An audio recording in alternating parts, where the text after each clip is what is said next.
radios différentes pour des gens différents. Assez excité. Le numéro 1 du web. Bon, Oui, de retour en onde. oui, avec une belle entrevue. Oui, on a Éric Koboulian avec nous. Éric, est-ce que tu nous entends?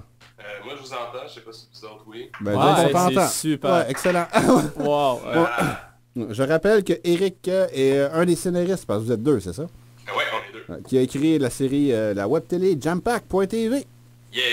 Ouais, une série qu'on adore personnellement, nous, tous trois que nous sommes. Ouais. Fait que, on t'a pas trop réveillé de bonheur, j'espère? Ah non, c'est correct, c'est correct. Faut se lever un dimanche, c'est le jour du Seigneur pis tout. Absolument. Hey, je l'aime beaucoup, ce gars-là. Ah, l'entrevue est à peine commencé, puis il commence déjà, il est cool. Un rocker qui se lève le dimanche, moi je crois pas ça. Il a dit, c'est le jour du Seigneur, ça veut dire qu'il va à Ouais, l'église. mais je vous dis pas dans quel état je me suis levé. Non, tu veux dire que tu vas aller te coucher bientôt. C'est ça que tu veux dire. Il s'est levé juste pour nous autres. Ok, bon, donc on sait que tu as déjà écrit Jampack et joué dedans, tu as le rôle du drummer. Exactement, c'est moi ça. Ouais. Ah, c'est lui, ça? Ouais, mais avant, Ouais. avant Jampack, c'est quoi que tu as fait? Parle-nous un peu de ton parcours. École, peut-être, je sais pas, d'autres projets? Mon parcours, ben en fait, j'ai commencé au cégep en cinéma. Ensuite, j'étais à l'université à Montréal, à l'UQAM dans le fond. Oh. Où est-ce que là aussi j'ai étudié en cinoche. Donc au départ, je m'enlignais plus pour être réalisateur, mais tout à coup, maintenant, j'ai décidé de plus me concentrer sur l'écriture. Puis avant Jampack, on a fait un court-métrage, moi puis Rémi, le gars qui réalise, Rémi Saint-Michel. Fait que, puis Jampack, dans le fond, ça fait partie de pas mal mes premiers projets d'écriture. Là. C'est vraiment pour commencer ça, moi puis Alexandre, pour se faire du fun, essayer des trucs un peu en web télé, là, comme ça. Puis finalement, on a eu bien du fun à faire ça. Ouais, ça a bien fonctionné aussi, je pense. C'était vraiment bon, ah ouais. Nous autres, on a eu bien du fun à regarder. Ça, c'est clair. Puis à le re-regarder, puis à le remontrer. Ah ouais. Moi, ma scène préférée, là, c'est la porte de garage au début, là. Oui, ben l'idée de Jampack, ça vient d'où? En fait, c'est avec Denis, le gars qui joue Denis. Dans le fond, on a tous les mêmes noms, fait que c'est un peu facile. Bon, ouais, c'est Ah, simple. ouais, ok. Ouais, c'est ça. Mais Denis, le gars Denis, qui joue Denis. on était dans son salon en train de regarder le hockey, puis lui sortait de l'école nationale de théâtre, en fait. Wow. Puis il m'a dit hey, Kamala, faudrait que t'écrives de quoi, là, faudrait qu'on essaie quelque chose. Puis on a jamais dans son salon, puis on est venu avec l'idée de faire un truc sur un band de garage. Puis à part de ça, ben, j'ai appelé. On a parlé à Rémi, qui est un de nos amis. J'ai approché Alexandre parce que ça me tentait de travailler avec depuis un bout. Fait que c'est venu comme ça. C'est venu en prenant une bière dans un salon. Ah, l'alcool. Ça commence toujours dans mon C'est tout le Je temps pense- le même. Penses-tu que j'ai des chances de perdre des projets si j'aime pas la bière? Yesh. Je pense que ça va très mal.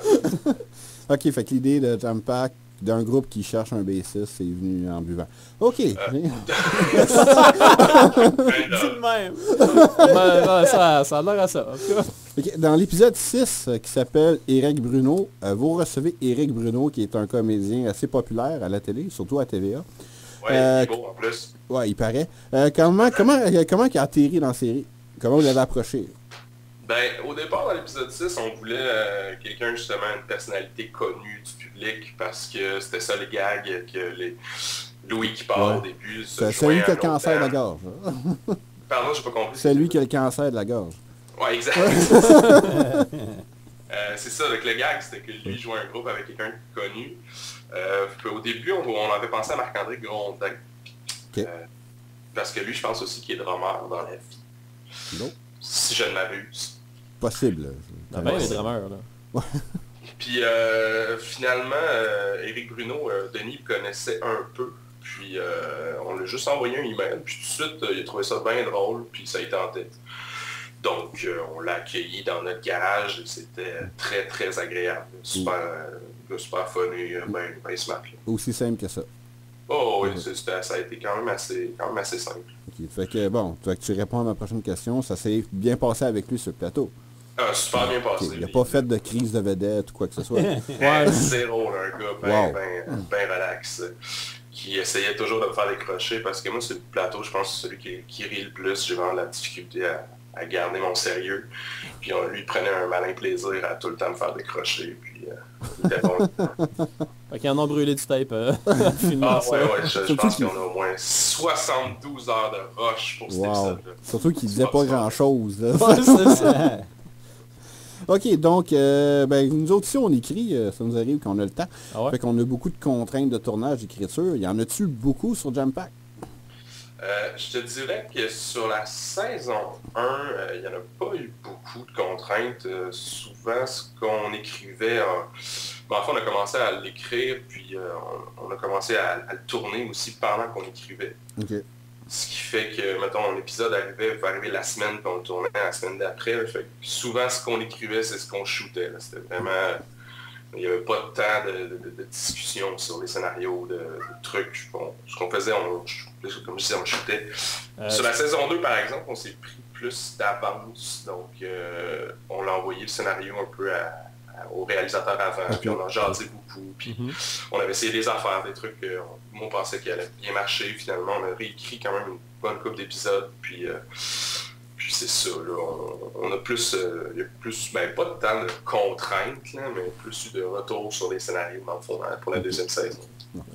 C'est ton chat ou ta blonde en arrière? Ah ouais, t'as entendu, c'est mon chat. Ouais, Ok. justement. Avant, Olivier a fait une chronique sur les chats, je sais pas si tu l'as entendu. Ah non, je l'ai pas entendu. OK, tu le verras sur le web la semaine prochaine. Ah ouais, je vais aller checker ça. OK. Est-ce qu'il disait du bien des chats ou... Ben oui, il disait qu'il voulait se Ouais. réincarner en chat et pourquoi. Ah. C'est très très drôle. Nice. OK. Donc oui, ben ça. OK, fait que pour j'ai une autre question comme ça. Est-ce que quand la première saison est arrivée sur le web, sur cabweb.tv et jampack.tv, est-ce que tous les épisodes ont déjà été tournés? Oui, Ok. mais pas tous montés par contre. Ah ok, d'accord. Ben, le montage, c'est pas. C'est long, mais c'est plus facile en quelque part. OK. Ah, c'est bien important le montage. Ouais, j'ai pas dit que c'était pas important. Non, mais souvent ça peut être long aussi pour essayer de donner de bon rythme parce que je veux pas quand on tourne la comédie aussi, c'est ça qui est important souvent. Donc on a quand même passé un bon bout de temps sur le montage, puis ouais, quand la saison a commencé, tout était tourné, mais des fois il y a des épisodes qui se finissaient la semaine même. Donc, bon, ça s'est écrit et tourné à peu près dans le même laps de temps. Combien de temps ça a pris? Écrire, ça nous a pris, on écrivait à peu près, je dirais, un épisode chacun par semaine. Il y en avait 12. Fait que, si je fais le calcul rapide, ça a pris 6 semaines. Sinon, pour le tourner, on a tourné ça à peu près en 3 fins de semaine, je te dirais, on tournait à peu près 2 jours par fin de semaine, donc on a tourné ça environ en 6 jours, je pense, parce qu'on tournait genre 2 ou 3 épisodes par jour. Oh mon Dieu, ça roulait pareil comme plateau, hein? Ouais, ça roulait quand même pas mal. On n'avait pas le choix aussi, là, quand tu fais des trucs qui sont pas payés dans le fond. Tu essaies de dealer avec les horaires de tout le monde, puis finalement c'est ça qui s'était présenté, puis on voulait pas monopoliser le monde trop longtemps non plus, fait que ouais, ça roulait quand même pas mal. Des fois, quand tu fais des choses On connaît ça. C'est pour ça que tout le monde a le même linge. Ouais, c'est ça, c'est toute notre linge. C'est pas... Okay, là, le fameux garage, qui est le garage à mon chum, c'est dans quel coin, ça? Ça, c'est dans Hochelaga. Ben, à la frontière entre Ville-Marie et Hochelaga. Hey, c'est pas loin de chez nous! Yeah! Mais Regarde, on peut-tu prendre des chez nous, photos? en fait, c'était mon garage. Puis dans le fond, l'idée est venue d'un peu de là aussi, dans le sens que j'avais un garage vraiment qu'on se servait souvent pour tourner. Fait que quand t'es venu le temps d'écrire la série, on a fait comme ça va être dans mon garage. Ok, fait que c'était déjà ton studio, en quelque part. Ben, mon studio, c'était mon garage. Voilà. Parce que tu tournais des trucs dedans. En définition, Ouais, c'est un ouais, studio. Ouais, un kind of studio, un pseudo-studio. Ouais, ça, c'est comme nos appartements, finalement. Mais là, l'affaire, c'est que j'ai déménagé, fait que là, on peut plus tourner dans le garage. Ah, c'est pour ça. OK. Parce que j'ai parlé à Sandrine Berger. Ah ouais? Ouais, je la connais. Puis ça, j'ai demandé... le garage est encore là pour la saison 2, puis elle a dit non, il n'y a plus de garage. Non, il n'y a plus de garage en saison 2. Scoop! Vous avez un scoop? Ouais. Ouais. Denis va faire quoi, là? Il va dormir dans l'entrée. Moi, je me demandais qu'est-ce qu'il allait faire quand l'hiver arrive, mais là, il n'y a même plus de garage. Là, c'est le petit rien à mon chum. Mais c'est ça, fait que la saison 2, on commence dans le garage peut-être la moitié là, du premier épisode, mais on switch vite à un autre lieu. Ok, il y a une transition, c'est bon, excellent. Ah oui, c'est fou, vous allez capoter. J'ai hâte de voir ça. Ouais, bon, Transition avec un logo de Batman qui arrive à l'écran. bon, à part Denis, qu'on a vu dans Starbucks. D'ailleurs, si personne n'avait reconnu, toute la salle m'ont entendu le crier. Ça sort ça. Hey, il joue dans Jump Pack! À part lui, les autres comédiens et toi-même, avez-vous fait autre chose qu'on peut voir ou qu'on va voir bientôt? Ben, en fait, de mon côté, j'ai écrit une série qui est disponible en ce moment sur le web, sur le site de TV5. Qui est le Pixel Mort, série web qui a été financée par le fonds TV5. Donc, si vous voulez voir mon autre travail de scénarisation de web télé, le Pixel Mort sur TV5. Sinon... j'en ai dans mon écran de ça, des pixels morts. Pardon? J'en ai dans mon écran, ça, des pixels morts. Ouais, il y en a aussi dans la série. Ah, oui, c'est cool. Le titre, j'imagine. Sinon, Simon Pierre a fait des coupes de petits trucs, mais des grosses choses que vous pouvez voir dedans, pas vraiment. Des fois, ça fait pas si longtemps que tu sors des écoles. Fait que c'est surtout, tu fais des auditions puis t'espères que quelque chose va arriver. Ah ouais. C'est pas comme des entrevues. Non, on le sait. Ah, on est là-dedans. C'est pour ça qu'on fait de la musique, cinéma, radio, n'importe quoi qui peut... Mais c'est ça, mais c'est pour ça aussi que c'est bien de faire comme on a fait, puis de se donner une chance de justement avoir des gros rôles dans une série. C'est rare que tu pognes ça côté professionnel. Fait que c'est pour ça aussi que des fois on fait comme, on veut pas juste rester assis chez nous à attendre des appels. On se donne de la job. Ouais. Exact. C'est pour ça qu'on a fait Jump Pack, ça vient de nos poches, mais on a bien du fun à le faire, puis on continue de le faire pour la saison 2, on verra. La saison 3, je pense qu'elle n'existera pas si on n'a pas de financement, mais au moins on a le deuxième. Une radio différente pour des gens différents. À s'exciter. Le numéro 1 du web.